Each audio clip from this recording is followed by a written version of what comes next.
Hello, welcome back. Jimmy Swaggart's death was a moment that left a mark on the Christian world. People came from near and far to honor the man they had watched preach, cry, repent, and inspire for decades. In Baton Rouge, at the family's main church, sorrow hung in the air like thick fog as the mourners sat wiping their eyes. Remembering his powerful sermons and impact, one person didn't cry. Frances Anderson, his wife, sat in the front row, poised still, her eyes locked on the stage. She wasn't just grieving her husband, she was holding something inside. Something heavier than death. Donnie Swaggart, Jimmy's son, spoke with passion and pride at the pulpit, painting his father as a hero, but Frances wasn't hearing the praise. She was hearing her husband's final whisper, the truth must come out. That moment began to replay in her mind over and over. She had carried Jimmy's secrets, but he didn't want them buried with him, and now, sitting there watching Donnie bask in admiration, she realized she couldn't protect the legacy anymore. After the funeral, things moved fast. The ministry quickly shifted gears, spotlighting Donnie as the new face of leadership. TV tributes continued, donations flowed in, and the world praised the family. But behind the scenes, Frances and Donnie barely spoke. Frances had stood by her husband through everything: scandal, shame, redemption, but what few knew was that Jimmy had confessed things to her at the end.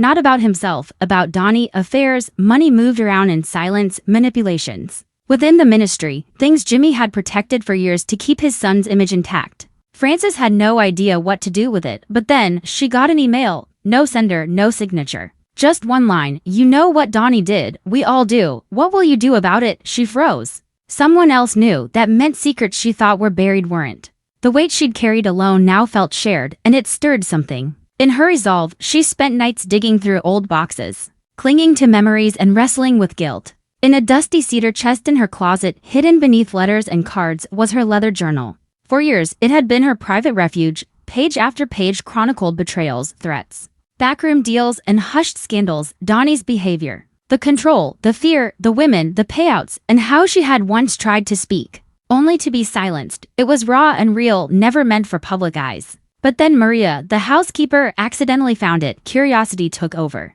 She read a few pages and was shaken. That night, Maria sent a message to someone she trusted. "Frances wrote everything down, and it's worse than we thought." And just like that, the quiet unraveling began. Former staff started whispering again. A secretary gave an anonymous interview. An ex-accountant spoke about strange finances. Slowly, voices that had been silent began to rise. They weren't enemies. They were former believers, and Frances hadn't even said a word publicly yet.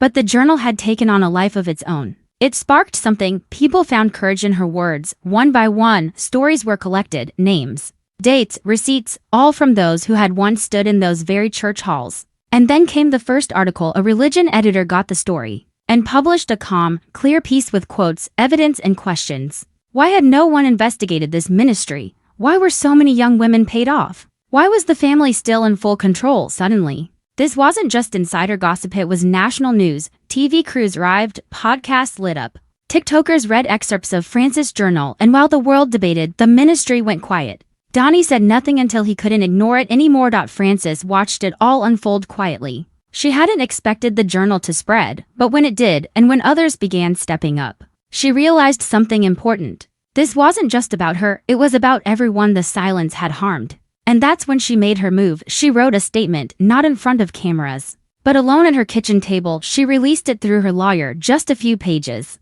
long, but it shook the Christian world. She admitted to her silence, her regrets, her love for Donnie, but also her choice to finally speak. She didn't scream, she didn't accuse. She just told the truth, calmly, directly, and sincerely. The internet exploded. For once, it wasn't about scandal for clicks. People wept reading it. Some thanked her, others criticized her, but no one could ignore her anymore. And inside the ministry, chaos quietly erupted. Board members backed away, donors stopped giving. And Donnie, he prepared for damage control. He announced a live address for Sunday. When he stood on that stage, the weight of the world was on his shoulders. He tried to be composed. He said he loved his mother, that some of the claims weren't true, that he had made mistakes but had also served the ministry faithfully. He said he would step back temporarily for a review, not a resignation, just a pause. Some clapped, others sat in cold silence. And back in her quiet home, Frances watched him on a small screen, the son she raised, the man now fighting to save what she had already started to dismantle, not out of revenge, but out of truth. And as she folded her hands, she knew it had only just begun. The line had been drawn. and the silence had been broken.